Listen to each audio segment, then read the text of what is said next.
Olá!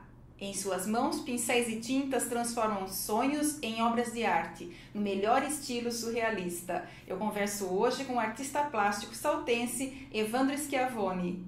Bem-vindo, Evandro! Opa, eu que agradeço o convite de estar aqui com você hoje. Ótimo recebê-lo aqui no Lado a Lado. Então vamos lá falar sobre a sua exposição no Louvre. Começar falando sobre os seus quadros. 3 quadros, você já teve expostos 3 obras no Louvre, né? 3 obras. Foi 2011, 2012.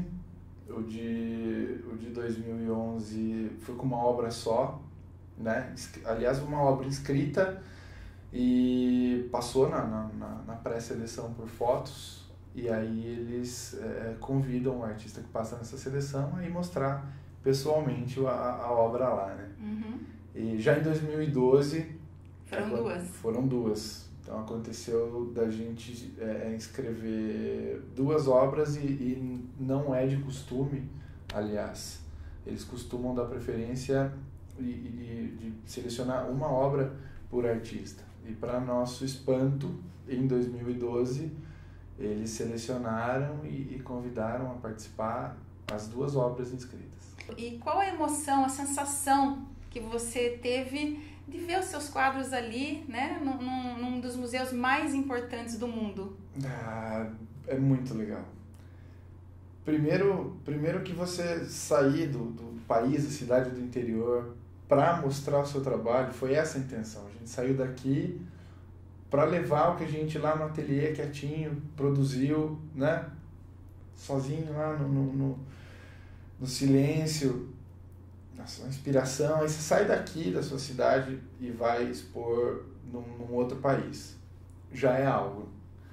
E aí em Paris, um centro artístico. Centro artístico. E não só em Paris, na praça, mas dentro do Museu do Louvre. Uhum. No Carrossel do Louvre, que é um espaço do Louvre onde recebe exposições itinerantes. E aí tem isso, a emoção de você estar indo para lá mostrar seu trabalho. A outra coisa é o aprendizado, né? Você poder ter o contato.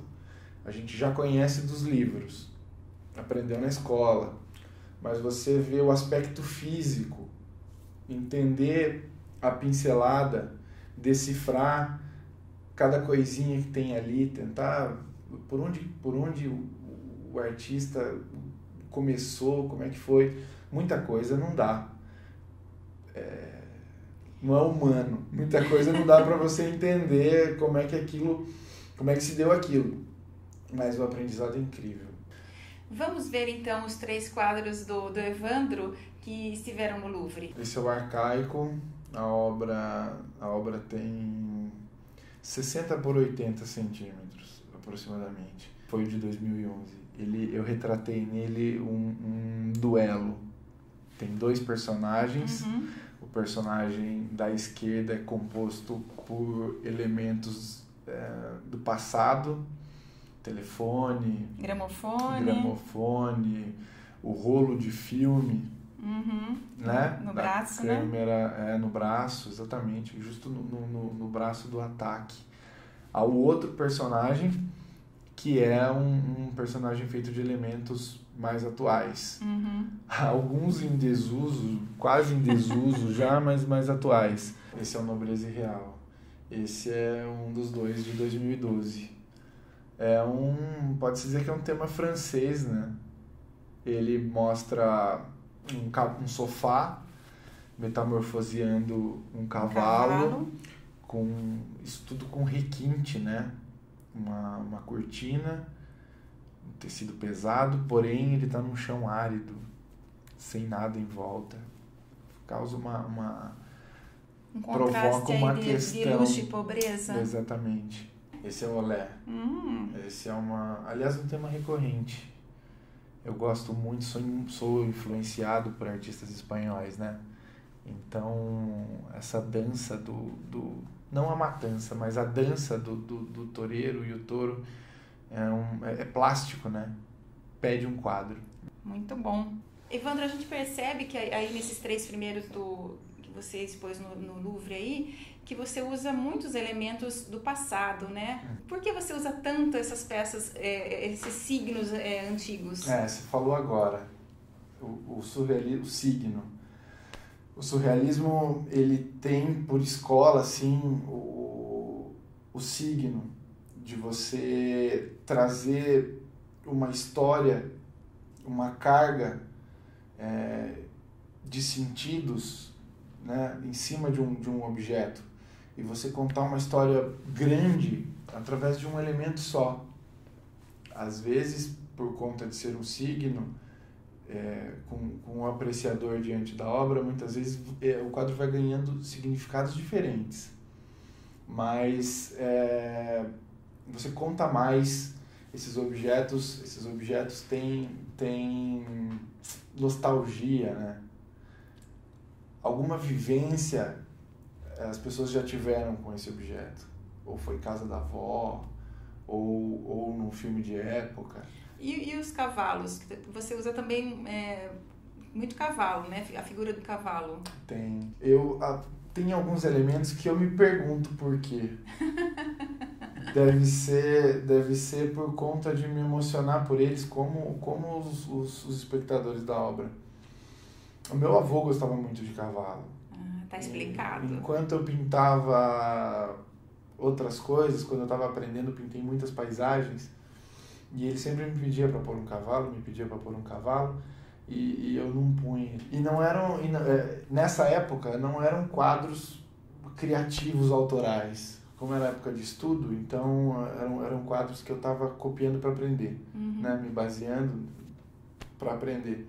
Então, quando eu me pus a criar um trabalho autoral, pessoal, aí surgiram os cavalos. Vamos ver mais um pouquinho das obras do Evandro? Esse quadro... Toureiro, que chama esse quadro?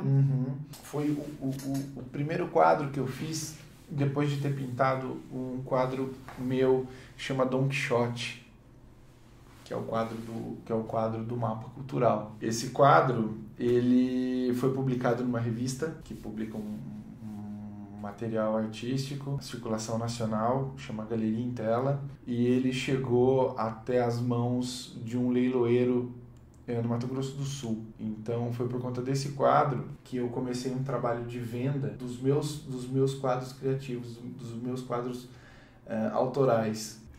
E esse aqui? Esse é um sapato feminino muito bonito, hein?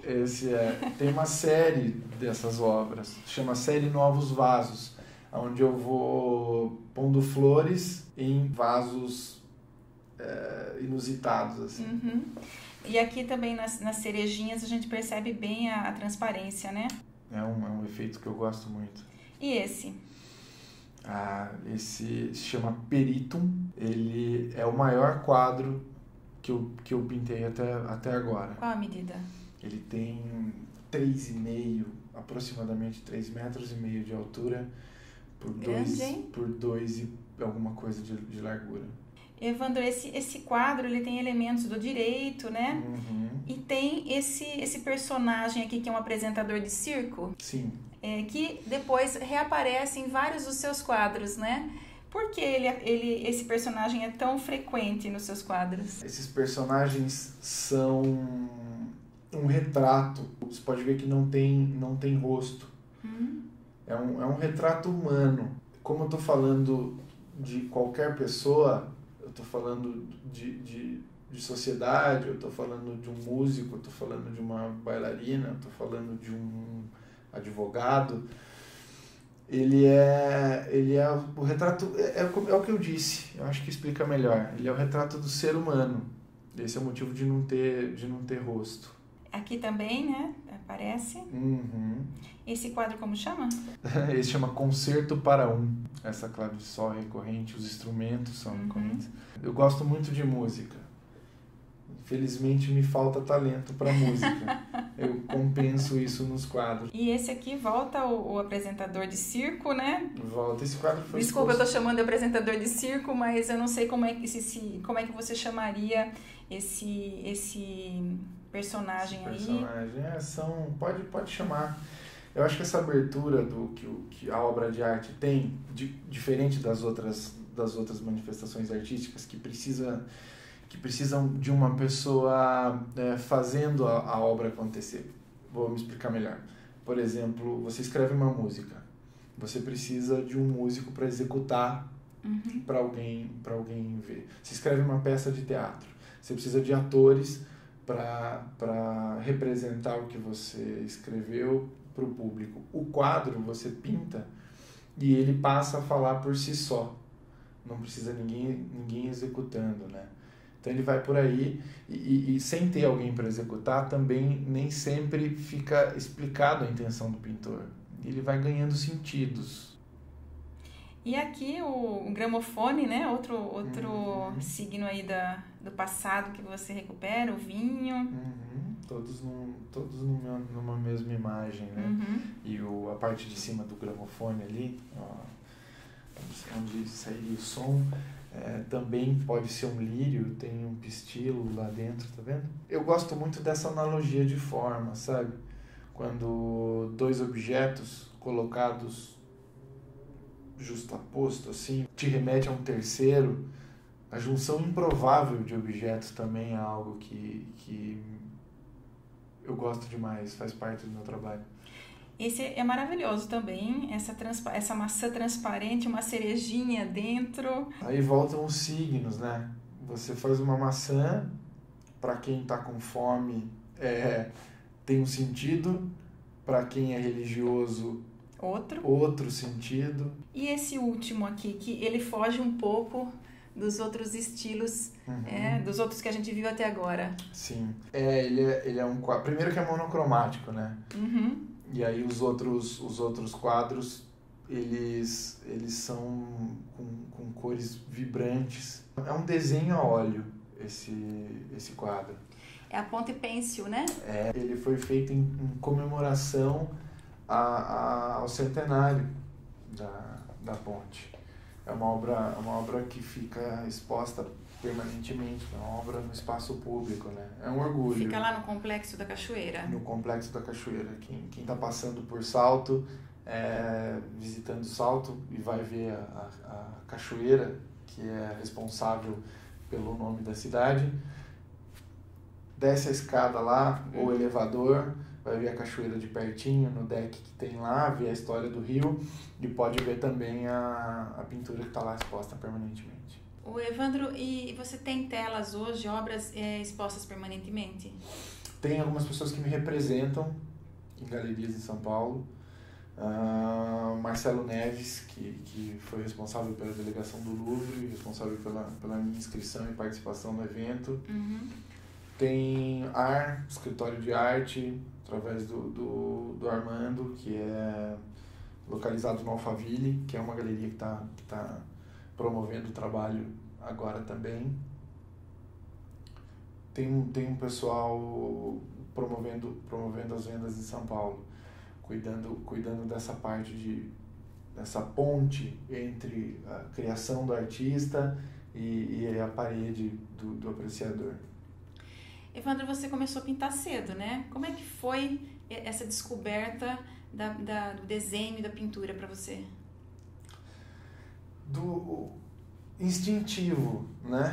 A última lembrança, instintivo. A última lembrança eu tô desenhando e pintando.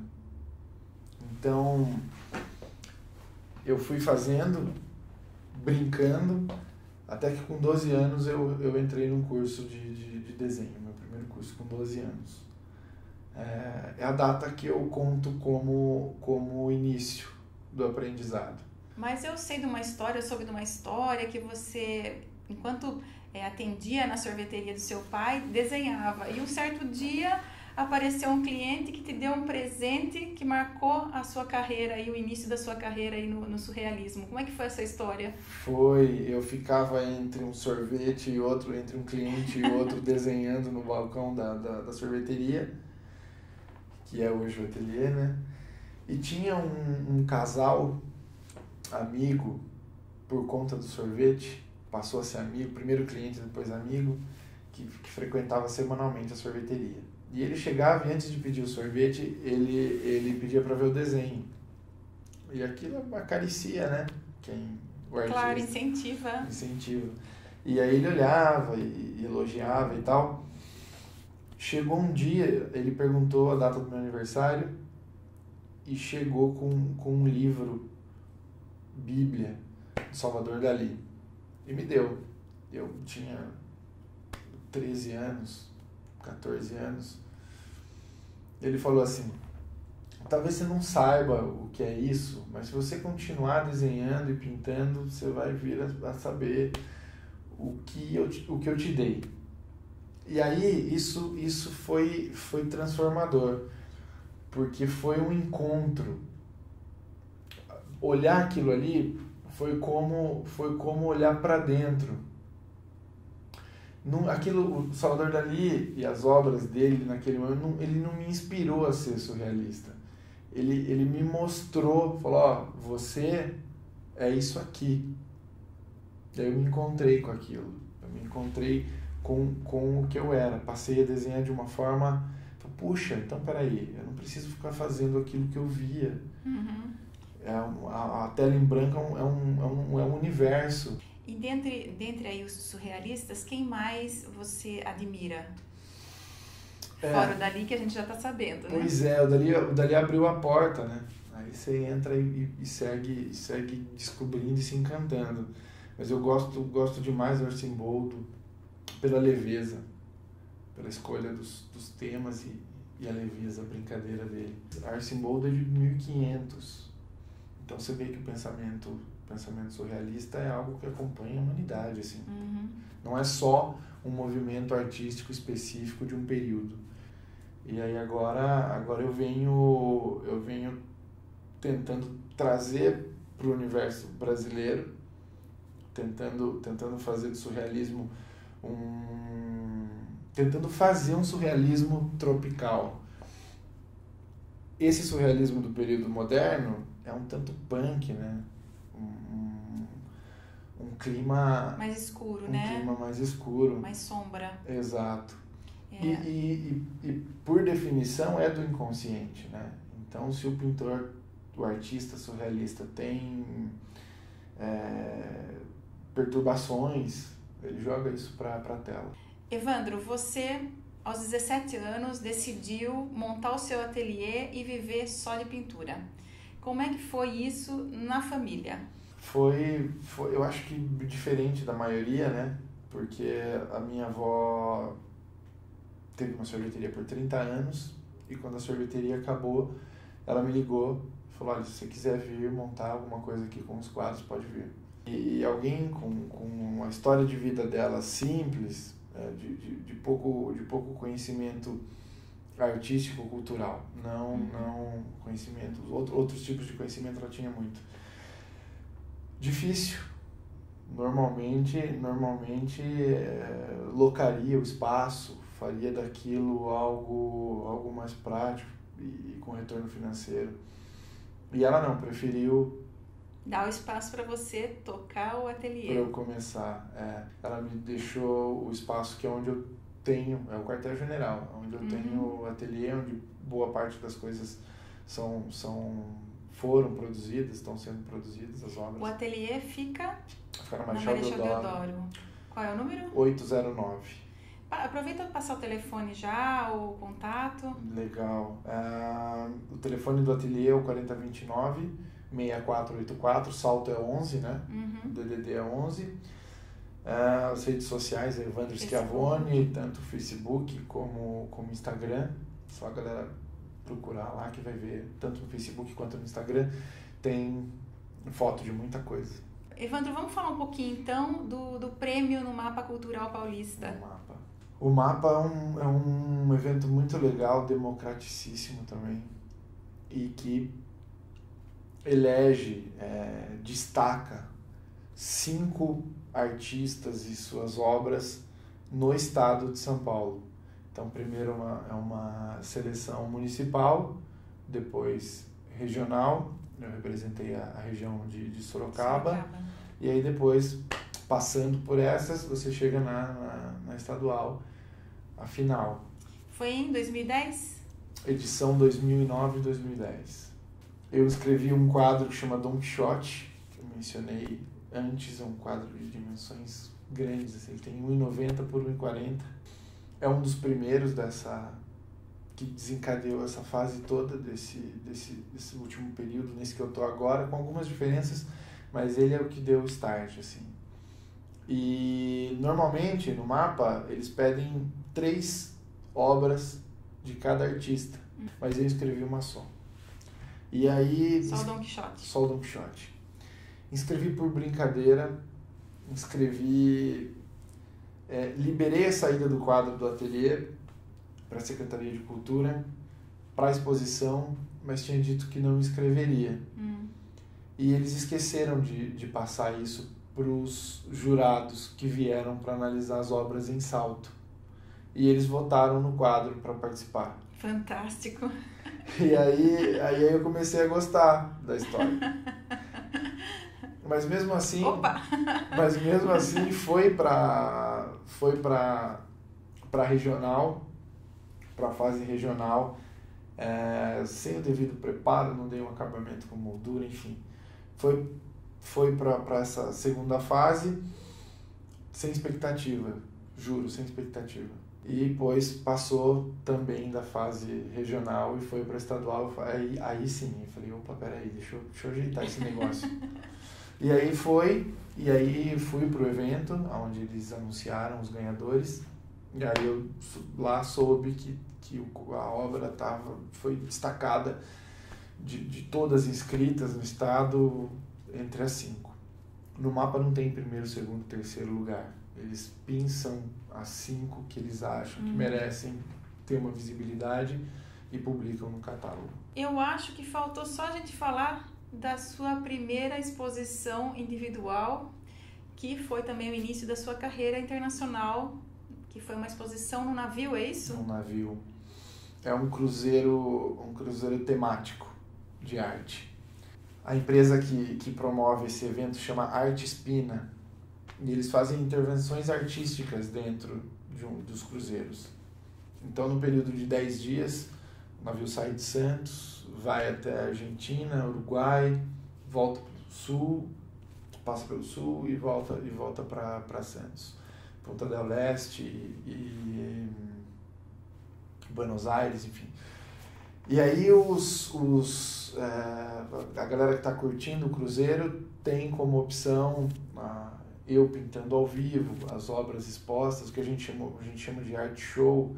Num momento de descontração do navio, uma das atrações é a pintura ao vivo. Então eu executo dentro de meia hora uma pintura e tal. Então os amantes de arte que querem associar o lazer de um cruzeiro com essa carga artístico-cultural, foi um evento bem legal. Bom, para encerrar, Evandro, eu queria saber se você pinta por encomenda. As pessoas, os surrealistas, mas que não são pintores, né? Que o quadro acaba sendo um espelho, né?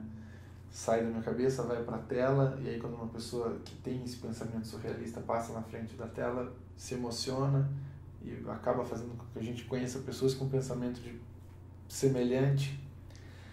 Os que se emocionaram com isso podem entrar em contato, me sugerindo dimensões, pode me sugerir um tema, e aí ele vai usufruir em casa da minha criatividade em cima do tema que ele me sugeriu.